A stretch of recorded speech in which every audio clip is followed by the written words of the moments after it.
Section 4. You will hear a British university lecturer in music talking about concerts in an arts festival. First, you have some time to look at questions 31 to 40.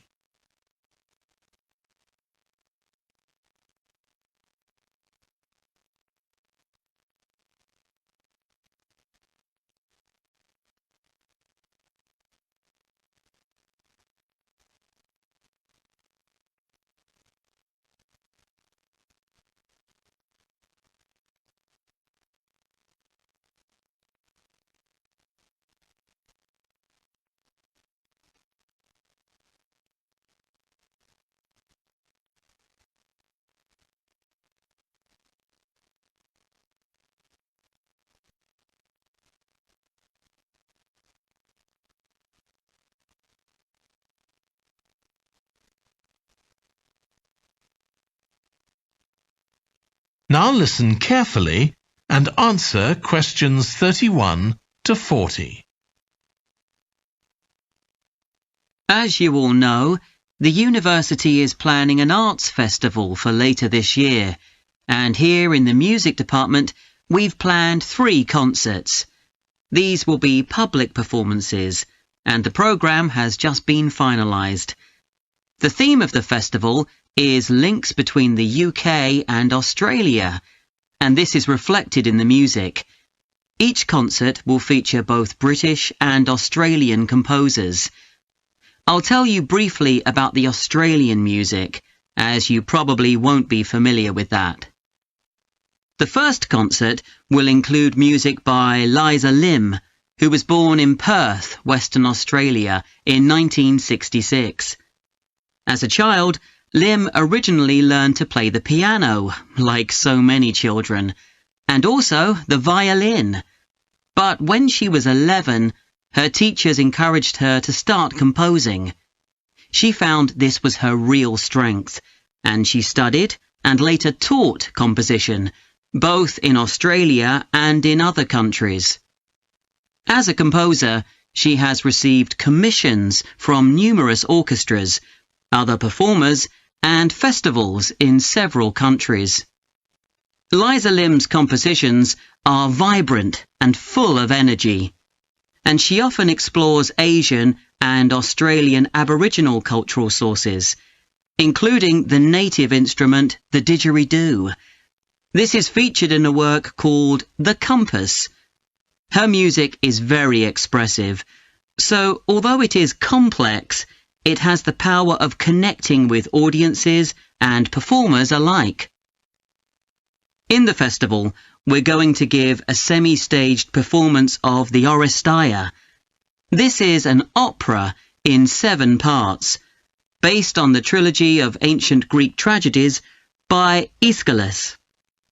Lim composed this when she was in her mid-20s, and she also wrote the text, along with Barry Kosky.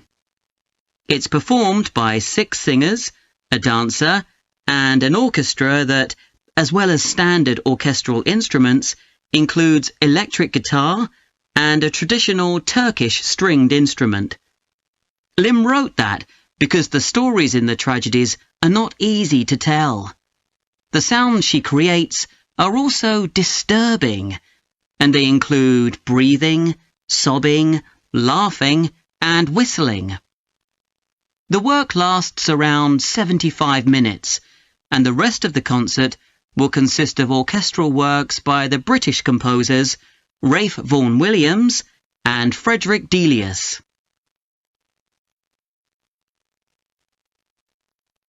Moving on now to our second concert.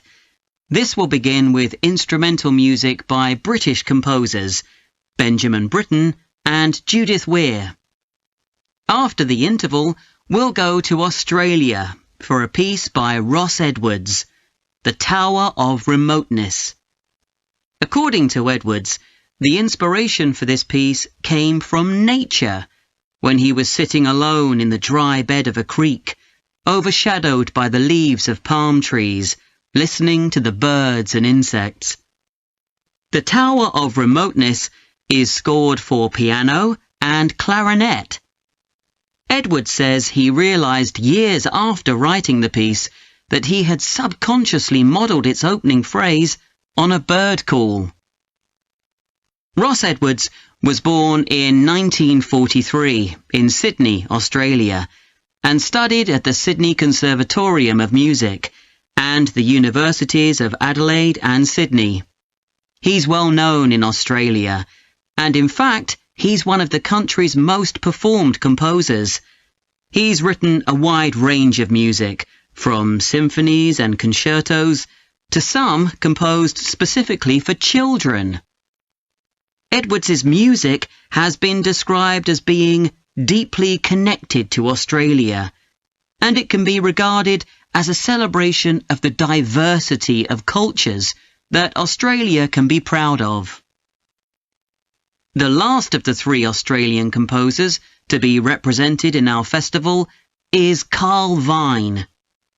Born in 1954, Vine, like Liza Lim, comes from Perth, Western Australia. He took up the cornet at the age of 5, switching to the piano 5 years later. However, he went to university to study physics before changing to composition. After graduating, he moved to Sydney and worked as a freelance pianist and composer. Before long, he had become prominent in Australia as a composer for dance, and in fact has written 25 scores of that type.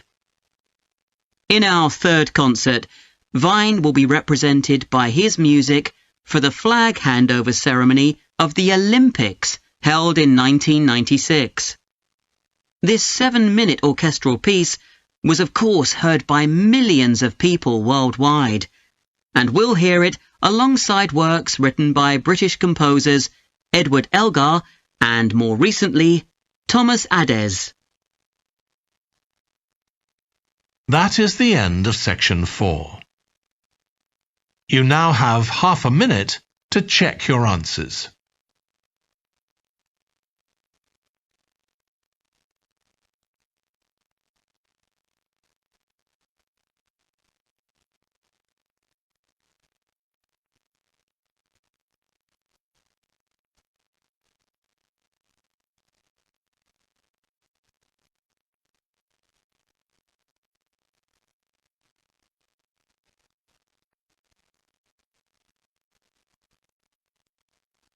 That is the end of the listening test. In the IELTS test, you would now have 10 minutes to transfer your answers to the answer sheet.